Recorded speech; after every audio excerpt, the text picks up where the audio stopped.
Yeah, let's go there, man. I mean, I have some different thoughts of, this concept matter to me is it's so often applied to real estate with houses, right? Like you're going to look at a fiveplex, or I'm going to look at a single family house, and you're saying, this house has no curb appeal.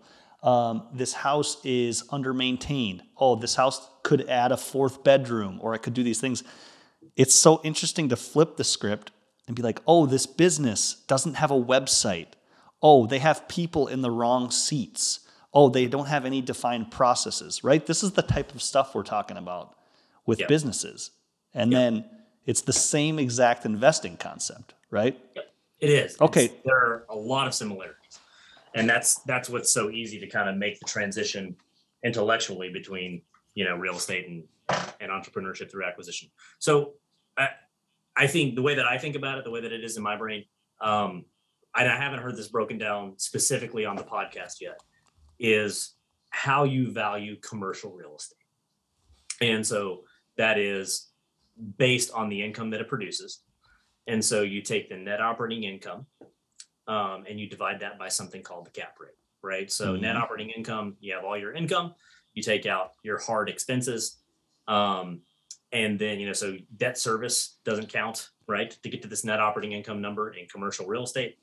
And then the cap rate is, people make it very, very complicated, but the simplest version, the most boiled down version is, I pay cash for this property. What is my rate of return Mm-hmm. for this cash that I have paid for this property? That's the cap rate.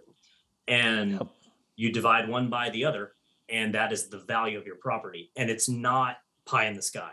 That is Yeah. how the It's appraisal, concrete, right? that's how This that's is how it really works in real life.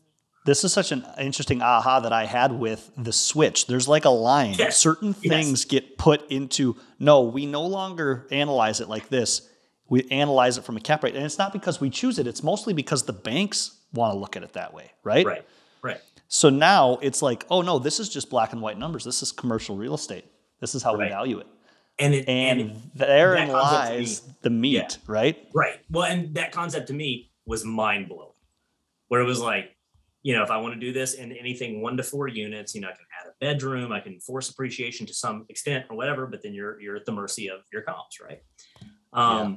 In commercial real estate, I'm going to say one thing in a second that's kind of controversial, but the net operating income part is not controversial. You get to affect it. You can increase your income, which is most often accomplished by raising rents, which everyone hates, right? Mm-hmm. Everybody who lives there is going to hate that. You can also increase your net operating income by cutting expenses, and no one cares. No one Yep. cares. They might even like it, depending on how you do it, right? So that is the ninja part of the thing. And then, since you're dividing by the cap rate, you get this factor of multiplication of what you just did, which is insane.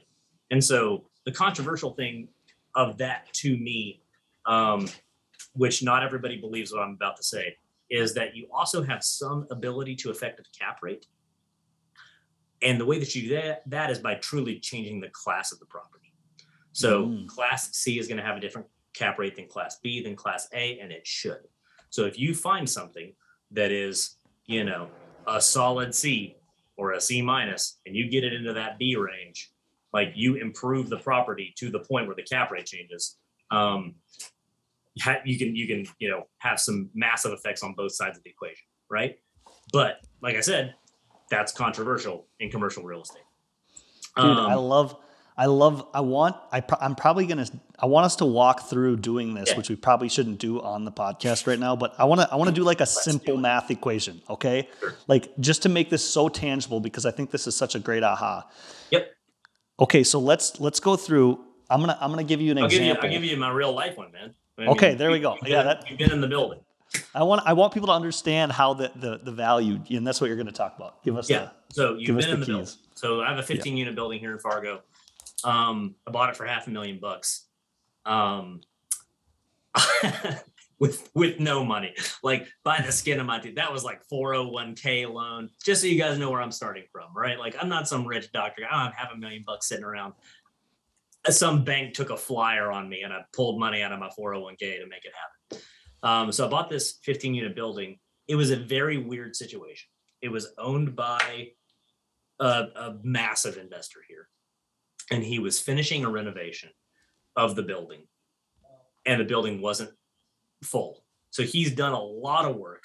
He's not yet leased it up, and he needed the crews back, and he needed to kind of cash out. Like he had another massive project that all this money's going to, and he needed it like right then. So normally, you'd stabilize the building, you're going to get max value for it and all this kind of stuff. And he chose not to do that. He called his agent and said, hey, I'm willing to just part with it if you got somebody that can make it happen. And this is, I don't know, we don't have to digress too much, but like I was in the right place at the right time. Like I shouldn't even had a shot at this building. But I happened to be at a lunch where this guy was when he took the call, and it was like, oh, let's go look at it, and walked out in the parking lot, and he was like, hey, I'll sell this today. Like, and I was like, okay, I'll take it. I'll put a contract on it first. I'll be the guy. So $500,000.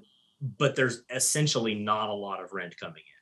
There were a couple of holdover people, and that kind of stuff. So it doesn't pencil out all that well on the front end, even for the bank. They just like, the building's worth something, and this is the potential of it and whatever.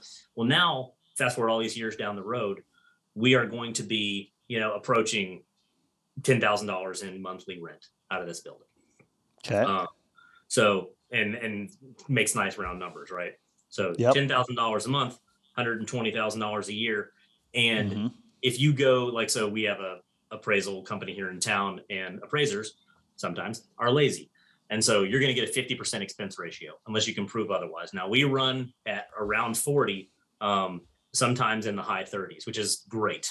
But like, even if we assign it a 50% expense ratio, so $100,000 a year, 50% of that is $60,000 a year. That's our net operating income, right? Okay. And that's your NOI, which is part of the cap rate equation that we're going to get to here. So so there's your one number, right? So let's say it's 60 grand. Now ours is going to be higher than that because our expense ratio is less. We have to prove that to the appraisal company. And maybe we should do that, but for round numbers, let's just say 50%. So $60,000 is our net operating income divided by the cap rate, which is a percentage. So you divide it by 0.0 something.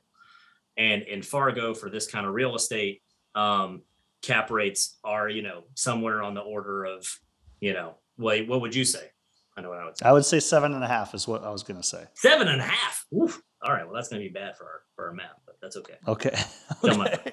Well, you're talking like market cap rate, like the general. Yeah. If I put this on the MLS in Fargo right now, like the what? Rate, right? Yeah. Like what do people try to sell them for? 15-unit building and it's maxed out. What's the cap? Yeah. People are going to try to sell it for like a 4 or 5 cap, right? Right. I agree.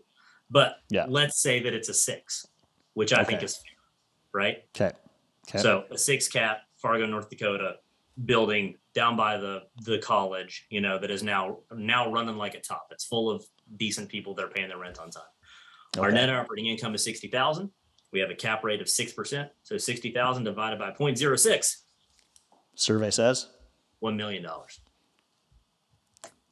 2x. There's not seasoning. There's not all these limiters. There's not all this other stuff.